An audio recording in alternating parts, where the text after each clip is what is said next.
এখনো নাগালের বাইরে পাঞ্জিপাড়ার পুলিশকে গুলিকাণ্ডে অভিযুক্ত সাজ্জাক আলম।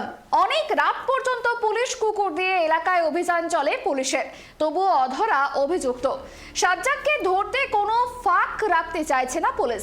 তার বাড়ি বা এলাকা খতিয়ে দেখার পাশাপাশি পুলিশের কড়া নজর ছিল বাংলাদেশ সীমান্তেও। ইতিমধ্যেই রায়গঞ্জ জেলা পুলিশ অভিযুক্ত সাজ্জাক আলমের খোঁজ দিতে পারলে 2 লক্ষ টাকা পুরস্কার ঘোষণা করেছে। জানা যাচ্ছে সাজ্জাক আলমের গ্রামবাসীরা ও সাজ্জাকের গ্রেপ্তারের পর থেকেই তার পরিবারকে এক ঘরে করে দিয়েছে, এমনটাই জানা গিয়েছে। তদন্তকারীদের একটা ভীষণ অংশ মনে করছে যে ইসলামপুর আদালতের পুলিশ লকআপে থাকার সময় তার সঙ্গে কেউ দেখা করতে আসে, আর সেই সময় চাদরে মুড়িয়ে রিভলভার লুকিয়ে তার হাত পর্যন্ত পৌঁছে দেয়। আর এই পুরো ঘটনার প্ল্যান রায়গঞ্জের জেলে বসেই হয়েছিল, এমনই সম্ভাবনা থাকতে পারে বলেই মনে করছেন তদন্তকারীরা।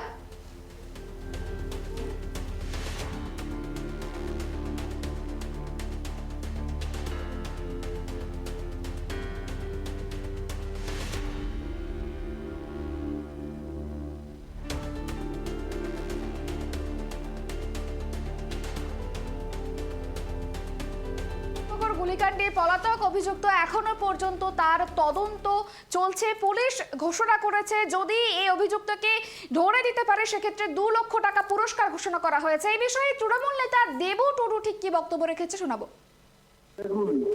পুলিশ প্রশাসন ব্যবস্থা নিচ্ছে যে বা যারা কালকে ওই ঘটনার সঙ্গে যুক্ত নিশ্চিতভাবে খুব তাড়াতাড়ি তারা ধরা পড়বে। এটা পুলিশ প্রশাসন দেখছে, এটা ভাবার কোনো কারণ নেই যে দিনে দুপুরে অন্যায় করে দুষ্কৃতি কর্ম করে খারাপ পেয়ে যাবে, এটা পশ্চিমবাংলায় হবে না। নিশ্চয় পুলিশ দেখছে বিষয়টা, খুব তাড়াতাড়ি তারা গ্রেপ্তার হবে। আর যেটা বলি, গোটা বাংলাতে এক শ্রেণীর রাজনৈতিক ঘোরেরা চক্রান্ত করে বাংলাকে অশান্ত করার চেষ্টা করছে বিভিন্নভাবে খুনের রাজনীতি করে চক্রান্ত করে সরকারের সঙ্গে স্বাস্থ্য ব্যবস্থাতে চক্রান্ত হচ্ছে বিভিন্নভাবে। রাজনৈতিক ঘোরে যারা বাংলার একটা শেষ হয়ে যাওয়া পার্টি, ক্ষয়িষ্ণু পার্টি সিপিএম এবং বিজেপি, যারা পশ্চিমবাংলায় অশান্ত করার চেষ্টা করছে, তারাই চক্রান্ত করে দুষ্কৃতীদের সঙ্গে হাত মিলিয়ে এই চেষ্টা চালাচ্ছে। গোয়ালপুকুর গুলিকাণ্ড প্রসঙ্গে বিজেপি বিধায়ক জুয়েল মুর্মু ঠিক কি জানিয়েছে শোনাবো। এটা খুবই দুঃখজনক বিষয়। আজকে পুলিশের চোখের সামনে দিয়ে, পুলিশের চোখে ধুলো দিয়ে আজকে গুলি চালাচ্ছে সেই আসামি, আর সেই পালিয়ে যাচ্ছে। মানে কি এখানে নাটক চলছে, মমতা ব্যানার্জির নেতৃত্বে রাজ্য চলছে, আর মানুষজন জনগণ আমরা নাটক দেখছি। যারা পুলিশ প্রশাসন, ডিজি থেকে আইজি থেকে যারা আইসি এবং ওসি যারা রয়েছিলেন, যে গোয়ালপুকুরে যিনি আছেন, দায়িত্বে যিনি আছেন, যেখানে তাকে পাকড়াও করা হয়েছিল, সেখানে যেখানে আসামিকে রাখা হয় সেখানে তার প্যান্ট থেকে শুরু করে সবই চেক করে তাকে ভিতরে ঢুকানো হয়। কোনো কম্বল, তার কাপড় কিছু থাকে না, তাকে দেওয়া হয়। আর সেই সরকারি কম্বল নিয়ে সেই ভিতরে ছিল, কি করে তার কাছে গুলি গিয়ে সেই পুলিশকে গুলি চালালো, এটা দায় হচ্ছে মমতা ব্যানার্জি, তার পুলিশ প্রশাসন। কি করে পালিয়ে যাবে? শুধু এটা মানুষ কে বুঝাচ্ছে যে পুলিশের উপরে গুলি চালিয়ে হামলা চালিয়েছে। শুধু তা নয়, এদেরকে যারা আজকে আসামিদেরকে বাঁচানোর জন্য তারা সুযোগ করে দেওয়া হয়েছে। অন্যদিকে এই প্রসঙ্গে সিপিআইএম এর রাজ্য সম্পাদক মোহাম্মদ সেলিম ঠিক কি জানিয়েছেন শোনাবো। রাজ্যের যে আইন শৃঙ্খলা পরিস্থিতি, এখানে দাঁড়িয়ে সব জায়গায় এই জিনিসটা যে কোনো জায়গায় ঘটতে পারে, কারণ পুলিশ আর তৃণমূল আর অপরাধীর মধ্যে তফাৎ নেই। এটা যোগসাজশ করে হলো না আলাদা করে হলো সেটাও তদন্ত সাপেক্ষ। কারণ এত সাহস হয় কি করে যে পুলিশ অপরাধীকে নিয়ে যাচ্ছে আর তাকে গুলি করে ছিনতাই করা হচ্ছে?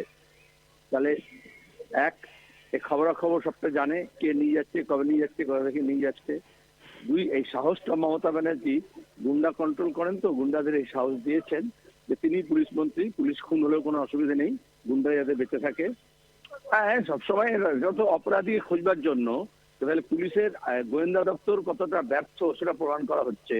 তারা আগাম জানতে পারতো না যে অপরাধীকে ধরে নিয়ে যাচ্ছে কি হবে? কারণ এর আগে তো এরকম হয়েছেই, এ ধরনের ঘটনা বারবার ঘটে, দেশের অন্যান্য প্রান্তে আগে ঘটছে, এখন এখানে ঘটছে। তাহলে অপরাধ জগৎ নিয়ন্ত্রণ করছে এক। আর দ্বিতীয় হচ্ছে যে তোমার গিয়ে মমতা ব্যানার্জি এরকম উল্টো দিকে অপরাধীর জন্য পুরস্কার ঘোষণা করে দিতে পারেন, কোনো অসুবিধা নেই তো, কিন্তু টাকা দিয়ে সবটাই করেন। দর্শকটাকে বলবেন টাকা দিয়ে দিচ্ছি, ধর্ষককে টাকা দিয়ে দিচ্ছি, ওইরকমই আর কি। পুলিশ খুন হয়েছিল, যে 5টা পুলিশ খুন হয়েছে এর আগে, তার একজনের অপরাধীর শাস্তি হয়েছে, বিচার হয়েছে, তিনি সেই পুলিশ পরিবারের একজন কাউকে চাকরি দিয়েছেন, তারই হয়ে গেছে, উনি পুষিয়ে দেন। গল্পখোরের গুলিকাণ্ডে রীতিমতো চাঞ্চল্যের সৃষ্টি হয়েছে। গল্পখোর গুলিকাণ্ডে এখনো পর্যন্ত অভিযুক্তকে গ্রেপ্তার করা সম্ভব হয়নি এবং এই বিষয় নিয়ে পুলিশের পক্ষ থেকে 2 লক্ষ টাকা পুরস্কার ঘোষণা করা হয়েছে। অভিযুক্তকে ধরে দিতে পারলে 2 লক্ষ টাকা পুরস্কার ঘোষণা। এ বিষয় নিয়ে আমরা কথা বলে আমাদের সঙ্গে টেলিফোন লাইনে রয়েছে প্রতিনিধি সীমান্ত টুডু।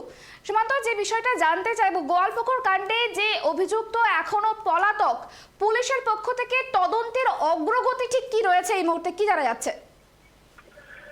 দেখো, যখন যে পুলিশকে লক্ষ্য করে গুলি করে যখন ফেরার হয়, তখনই পুলিশের ঘুম উড়ে যায়। তারপরে কিন্তু জেলা জুড়ে এবং বিভিন্ন জায়গায় বিহার, বাংলাদেশ সীমান্তে প্রচুর পুলিশ মোতায়েন করা হয়েছে এবং সেটাও আমরা লক্ষ্য করেছি যে গতকাল রাত থেকে শুধু নাকা চেকিং নয়, ফেস চেকিং পর্যন্ত শুরু করেছে। সবথেকে বড় বিষয় যে 12 ঘন্টা পার হয়ে যাওয়ার পরেও পুলিশ কিন্তু এখনো গ্রেপ্তার করতে পারেনি। তার ফলেই কিন্তু রায়গঞ্জ পুলিশ ডিস্ট্রিক্টের পক্ষ থেকে সাজ্জাদ আলম এবং যে আবুল, তার যে সাথে ছিল তার, সেই দুজনের নামে কিন্তু সোশ্যাল মিডিয়া বা সামাজিক মাধ্যমে পোস্ট করা হয়। তাদেরকে ধরে দিতে পারলে 2 লক্ষ করে 4 লক্ষ টাকা পুরস্কার ঘোষণা করেছে রায়গঞ্জ পুলিশ ডিস্ট্রিক্ট। সবচেয়ে বড় বিষয় যে বলা যেতেই পারে যে এই যে সোশ্যাল মিডিয়া বা সামাজিক মাধ্যমে ঘোষণা, তাহলে কি পুলিশ কি ব্যর্থ, প্রশ্ন তুলছে কিন্তু অনেকেই। পাশাপাশি এই যে আমরা দেখেছি যে মালদায় তৃণমূল নেতা খুন, এদিকে পুলিশকে লক্ষ্য করে গুলি, একেবারে যে উত্তর দিনাজপুর বা মালদায় যে একটা যে সন্ত্রাস বা দুষ্কৃতির আনাগোনা চলছে, এটা কিন্তু বলা যেতেই পারে। আর আরেকদিকে বলা যেতে পারে যে এই যে যেখানে দেখা যাচ্ছে যে আরেকটা বিষয় তোমার থেকে জানতে চাইবো, পুলিশ প্রশাসন বা তদন্তকারীদের একটা অংশ মনে করছে যে এই যে সাজ্জাক যখন লকআপে ছিল, ইসলামপুর আদালতের পুলিশ লকআপে, ঠিক তখনই নাকি এই বন্দুক কেউ বা কারা তার হাতে পৌঁছে দিয়েছিল। এই বিষয়ে ঠিক কি খবর রয়েছে? দেখো, পুলিশের ধারণা যে আবুল হোসেন তার সাকরের যখন কোর্ট থেকে পুলিশের গাড়িতে তোলা হয়, তখন যেহেতু শীতকাল, সেই হিসেবে চাদর নাম করে তার মাঝেই আর্মস দেওয়া হয় বলে দাবি করছেন পুলিশ। তারপরে কিন্তু আর ফেরার পথে সেই আর্মস দিয়ে কিন্তু 2 পুলিশকে লক্ষ্য করে গুলি চালিয়ে সে পালিয়ে যায় এবং দেখা যায়, দেখতে পেয়েছি যে সিসি ক্যামেরার যে ছবি ধরা পড়ছে, যে গুলি করে সে পালিয়ে যাচ্ছে সেই ছবিও কিন্তু ধরা পড়েছে। পাশাপাশি পুলিশের এখন পুলিশের পক্ষ থেকে প্রচুর পুলিশ মোতায়েন করা হয়েছে, পুলিশের গোয়েন্দা ডিপার্টমেন্ট নামিয়ে দেওয়া হয়েছে এবং আমরা আরো দেখেছি করণদিঘি থানাতে যে বিভিন্ন জায়গায় পুলিশ আধিকারিকরা এখানে এসেছেন। আমরা দেখছি উত্তরবঙ্গে পুলিশের ডিজি এসেছেন এবং গুলিবিদ্ধ পুলিশ কর্মীদের সঙ্গে কথা বলেছেন। এই যে এই ঘটনাকে সামনে রেখে কিন্তু পুলিশ একেবারে মরিয়া হয়ে আছে যে 2 জনকে গ্রেপ্তারের জন্য। এখন দেখা যাক যে কতক্ষণের মধ্যে এই দুষ্কৃতীকে গ্রেপ্তার করতে পারে উত্তর দিনাজপুরের প্রশাসন, এবং যতক্ষণ পর্যন্ত না গ্রেপ্তার করতে পারছে ততক্ষণ পর্যন্ত পুলিশের ঘুম উড়েছে বলেও বলা যেতে পারে। আর আরো পাশাপাশি যে এই যে গোয়ালপুকুরে যে ঘটনা, যে সাকরে তার বাড়ি গোয়ালপুকুর এবং যে সাজ্জাদ আলম তার এলাকা থেকেও আমরা কথা বলেছি যে ওই এলাকার বাসিন্দারা দাবি করছে যে একজন মোস্ট ওয়ান্টেড এবং শুধু খুন নয়, তার আগে চুরি ছিনতাইয়ের সঙ্গে যুক্ত ছিল। তারপরে কিন্তু ওই গ্রামে প্রচুর, এবং এই এলাকার লোকজনের সঙ্গে নয়, বহিরাগত লোকজনের সঙ্গে কিন্তু উঠা বসা ছিল। তারপরে ওই এলাকার লোকজন কিন্তু তাকে গ্রাম থেকে বের করে দেয় বলেও কিন্তু জানিয়েছিলেন। পাশাপাশি এবং ওই এলাকাতে একটা ত্রাস এবং একটা সন্ত্রাসের পরিবেশ করে রাখতো। তার হয়ে কেউ তার ভয়ে কেউ মুখ খুলতে পারতো না, এবং বিভিন্ন রকম অপ্রীতিকর ঘটনার সাথে যুক্ত থাকতো, এবং যদি পুলিশ যেত পুলিশকেও ভয়ে সেখানকার পাবলিক কিছু বলতো না। এবং আমরাও সেখানে আমরা গিয়েছিলাম, আমাদের সামনে অনেকে বলতে সাহস পায় নাই, কারণ অফ দ্য ক্যামেরায় বলেছে যে তারা আমাদের সংসার রয়েছে, যদি বলি হয়তো আমাদের উপর হামলা করতে পারে। এই বিষয় নিয়ে কিন্তু ওই এলাকায় কিন্তু একটা আতঙ্কর পরিবেশ সৃষ্টি হয়েছে। পাশাপাশি যে সুবেশ দাস যে খুন হয়েছিল মুরগি ব্যবসায়ী, তার পরিবারে কিন্তু আতঙ্ক হয়ে আছে। আমরা দেখেছি তার পরিবারে পুলিশ মোতায়েন করা হয়েছে। যখনই তার পরিবার শুনতে পেয়েছে যে সাদেক আলম যে পুলিশকে গুলি করে ফেরার হয়েছে, তাদের পরিবারের মধ্যে কিন্তু আতঙ্ক সৃষ্টি হয়েছে। এখন সেও চাচ্ছে যে অবিলম্বে সে ধরা পড়ুক এবং তার শাস্তিও হোক। এখন কবে পুলিশ ধরবে আর কবে পুলিশ এই স্বস্তির নিঃশ্বাস পাবে, এটাই কিন্তু এখন বড় চ্যালেঞ্জ উত্তর দিনাজপুর পুলিশ প্রশাসনের। অনেক ধন্যবাদ আমাদের সঙ্গে থাকার জন্য। আমরা কথা বলছিলাম প্রতিনিধির সঙ্গে, এবং যে বিষয়টা উঠে আসছে এই যে গোয়ালপুকুর গুলিকাণ্ড, সেই গুলিকাণ্ড নিয়ে কিন্তু এখনো পর্যন্ত ফেরার রয়েছে মূল অভিযুক্ত, এবং এই গোটা ঘটনাকে কেন্দ্র করে কিন্তু পুলিশ প্রশাসন যথেষ্ট তৎপর রয়েছে যত দ্রুত সম্ভব অভিযুক্তকে যাতে গ্রেপ্তার করতে পারে। এবং তার পাশাপাশি পুরস্কার ঘোষণা করা হয়েছে, 2 লক্ষ টাকা করে পুরস্কার ঘোষণা করা হয়েছে বলেও জানা গিয়েছে। গোটা ঘটনাকে কেন্দ্র করে যেমনটা জানা যাচ্ছে যে আরো বেশ কিছু চাঞ্চল্যকর তথ্য উঠে এসেছে। যে 2 আসামিকে রায়গঞ্জ সংশোধনাগার থেকে ইসলামপুর নিয়ে যাওয়া হচ্ছিল, তারা দুজনেই পুরনো 2টি কেসের আসামি ছিলেন, এবং একজন ছিলেন করণদিঘিতে খুনের মামলার আসামি এবং অন্যজন ছিলেন আর্মস কেসের আসামি। অভিযোগ, গোয়ালপুকুরের বাথরুমের জন্য পুলিশের গাড়ি থেকে নামার পর এক ব্যক্তি আসামিদের আগ্নেয়াস্ত্র সরবরাহ করে, এবং সেই আগ্নেয়াস্ত্র থেকেই সাজ্জাক আলম নামে এক আসামি পুলিশকে লক্ষ্য করে গুলি চালিয়ে পালিয়ে যায়।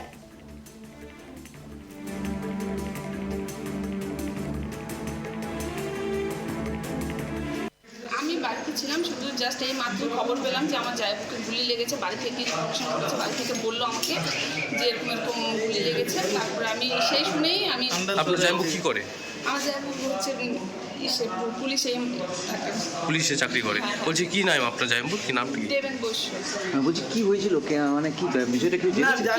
কি হলো না হলো আমি কোনো কিছুই জানি না। যেই মাত্র আমি খবর পেয়ে আমি এখানে এসেছি। কি নাম আপনার? আমার নাম এখন কি বলছে, এখন কোথায় আছে? ইনি এখন নথিতে আছেন। আচ্ছা, কয়জন কি জানাতে পেরেছেন, কয়জন কি কি? না আমরা জানি না। যেটা শুনলাম যে কোনো আন্ডার ট্রায়াল প্রিজনার যাচ্ছিল, ওকে কাছে কাস্টাডি ট্রায়ালে এখানে ছিল, ইসলামপুরে আনা হয়েছিল।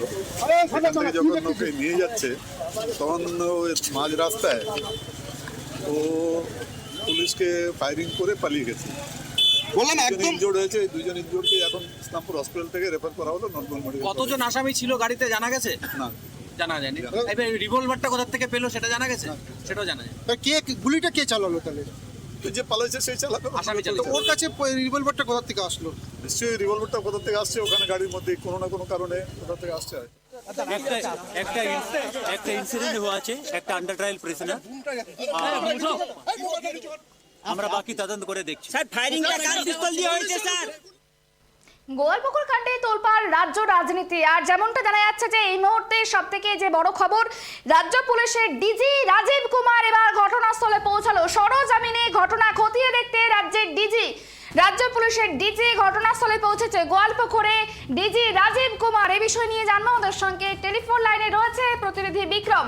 বিক্রম, গোয়ালপুকুরে ঘটনাস্থলের যে পরিস্থিতি সরজমিনে খতিয়ে দেখতে রাজ্য পুলিশের ডিজি পৌঁছেছে, এই মুহূর্তে ঠিক কি ছবি উঠে আসছে জানাও আমাদের।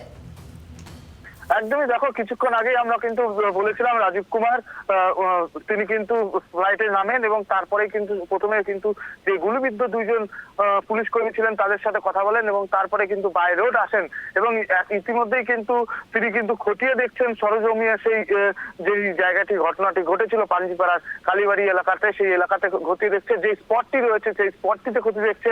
রাজ্য পুলিশের ডিজির সাথে রয়েছেন ইসলামপুর জেলার এসপি তিনি রয়েছেন এবং তারপরে কিন্তু রয়েছেন আইজি নর্থ বেঙ্গল, তিনি রয়েছেন উচ্চ লেভেলের আধিকারিক যারা রয়েছেন পুলিশের, তারা কিন্তু ইতিমধ্যে এসে ওখানে উপস্থিত হয়েছেন। সমস্ত বিষয়টি খতিয়ে দেখছেন, তাদের সাথে কথা বলছেন যে কিভাবে ঘটনাটি ঘটেছিল, কোন জায়গাটি গাড়িটি দাঁড়া করানো ছিল এবং তারপরে নামলো কিভাবে এবং সিসিটিভি কোথায় ছিল, সেই যে সিসিটিভি যেখান থেকে ছবি ধরা পড়েছে সেই সিসিটিভি জায়গাটি দেখছেন এবং গোটা এলাকাটাকে ঘুরে দেখছেন কিভাবে ঘটনাটির সূত্রপাত হলো। এক কথায় বলা যেতে পারে তিনি কিন্তু সমস্ত ঘটনার পুনরাবৃত্তি একটি সৃষ্টি দেখানোর চেষ্টা করছেন, দেখতে চাচ্ছেন এবং সেই ক্ষেত্রে বলা যেতে পারে যে এখনো পর্যন্ত কিন্তু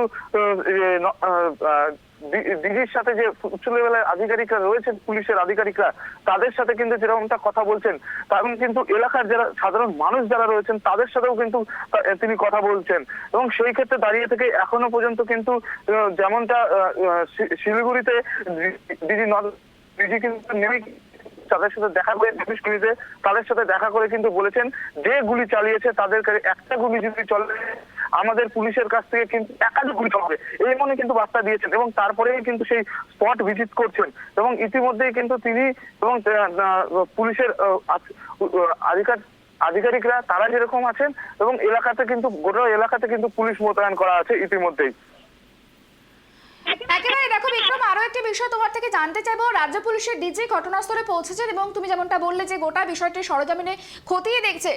রাজ্য পুলিশের ডিজি কি যে পুলিশ কর্মীরা আহত হয়েছেন তাদের সঙ্গে দেখা করতে যাবে এরকম কিছু জানা গিয়েছে? তাদের সঙ্গে দেখা করতে যাওয়ার সম্ভাবনা রয়েছে? দেখো, তিনি কিন্তু রাজ্য পুলিশের ডিজি, তিনি কিন্তু বিমানবন্দরে বাগডোগরা বিমানবন্দরে নামার পরেই কিন্তু আগে যে পুলিশ কর্মী আহত হয়েছিলেন গুলির বিরুদ্ধে তাদের সাথে আগে দেখা করেন এবং দেখা করে কিন্তু তিনি তারপরেই কিন্তু ইসলামপুরের চোপড়া যে রয়েছে সেই চোপড়া পাঞ্জিপাড়া, সেই পাঞ্জিপাড়াতে কিন্তু আসেন এবং এখনো পর্যন্ত তাদের সাথে দেখা করার পরে কিন্তু তিনি এটুকুনি জানিয়েছেন তাদের শারীরিক পরিস্থিতি স্থিতিশীল রয়েছে, যারা গুলি চালিয়েছে তাদের অবশ্যই ধরা হবে। পাশাপাশি তাদের বন্দুক থেকে যে দুটি গুলি চলেছে তাদের কিন্তু আরো গুলি আমাদের পুলিশের বন্দুক থেকে কিন্তু আরো গুলি চলবে, এমনই কিন্তু তিনি বলেছেন। তারপরেই কিন্তু তিনি কিন্তু ইসলামপুরের পাঞ্জাবে আসেন এবং সেই কালীবাড়িতে কিন্তু এখন কিন্তু খতিয়ে দেখছে এবং শুধু ডিজি একা নয়, নর্থ বেঙ্গল আইজি রয়েছে, পাশাপাশি ইসলামপুর পুলিশ জেলা এসপি, অ্যাডিশনাল এসপি। বিক্রম, তোমার থেকে আরো একটা বিষয় জানতে চাইবো। এখনো পর্যন্ত কিন্তু অভিযুক্ত অধরা রয়েছে এবং অভিযুক্তের খোঁজ দিতে পারলে 2 লক্ষ টাকা পুরস্কার ঘোষণা করা হয়েছে পুলিশের পক্ষ থেকে। বিক্রম, এখনো পর্যন্ত ঠিক কি আপডেট রয়েছে বা তদন্ত পুলিশের ঠিক কতটা এগিয়েছে এই বিষয়ে কি জানা যাচ্ছে? দেখো, যেমনটা জানা যাচ্ছে পুলিশ সূত্রে যেমনটা দাবি যে আজকে কিন্তু সকালেই কিন্তু রায়গঞ্জ পুলিশ ডিস্ট্রিক্টের কিন্তু 2 লক্ষ টাকা করে পুরস্কারের ঘোষণা করা হয়েছে। সেই ক্ষেত্রে আগে থেকে কিন্তু এখনো পর্যন্ত যেমনটা পুলিশ সূত্রে আমরা জানতে পারছি যে সাদ্দাম তার কিন্তু ফোনের লোকেশন ট্র্যাক করছে এবং ট্র্যাক করে কিন্তু সেদিকে পুলিশ আগাচ্ছে।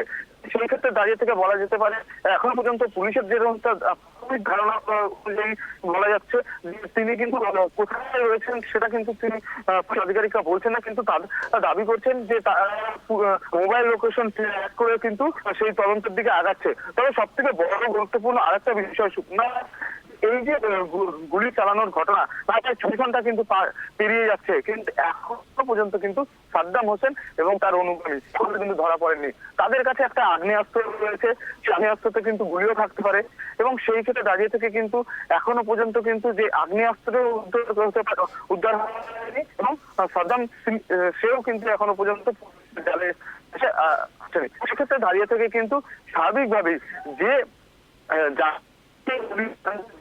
গুলি ঘটনা 2019 সালের অক্টোবর মাসে ঘটেছে তার পরিবার কিন্তু আতঙ্ক। বেশ, অনেক ধন্যবাদ আমাদের সঙ্গে থাকার জন্য।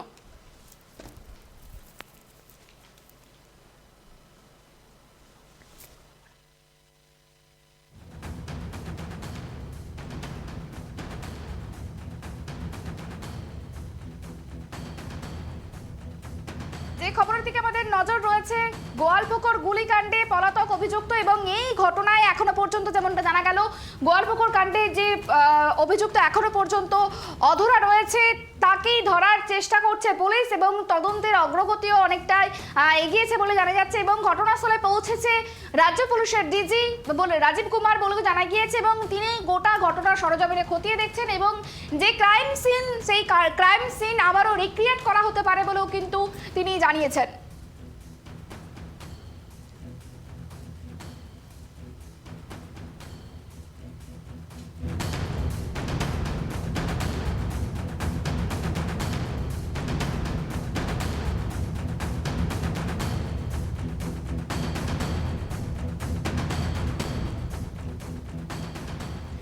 গোয়ালপুকুর কাণ্ডে যে আহত পুলিশ কর্মীরা রয়েছেন সেই আহত পুলিশ কর্মীকে দেখতে গিয়ে রাজীব কুমার ঠিক কি জানিয়েছিলেন শোনাবো। আমার বার্তা আছে, যদি কেউ আমরা নর্মালি আমাদের ফোর্স যেটা আছে লোককে সিকিউরিটি প্রোভাইড করে, লোকদের সঙ্গে লোকদেরকে ভালো করে ওরা থাকতে পারে, এই কাজে ব্যস্ত থাকে। কিন্তু যদি কেউ ক্রিমিনাল আমাদের উপরে গুলি চালাবে, আমরা ওর থেকে 4 গুণ গুলি চালাবো। We are trained to fight this kind. We are basically trained for this. In case if somebody tries to fire at us, any of our this thing, we are trained to deal with it very strongly. এটাই আমি বলতে চাইছি, and we'll deal with it very strongly. You will see this. Thank you.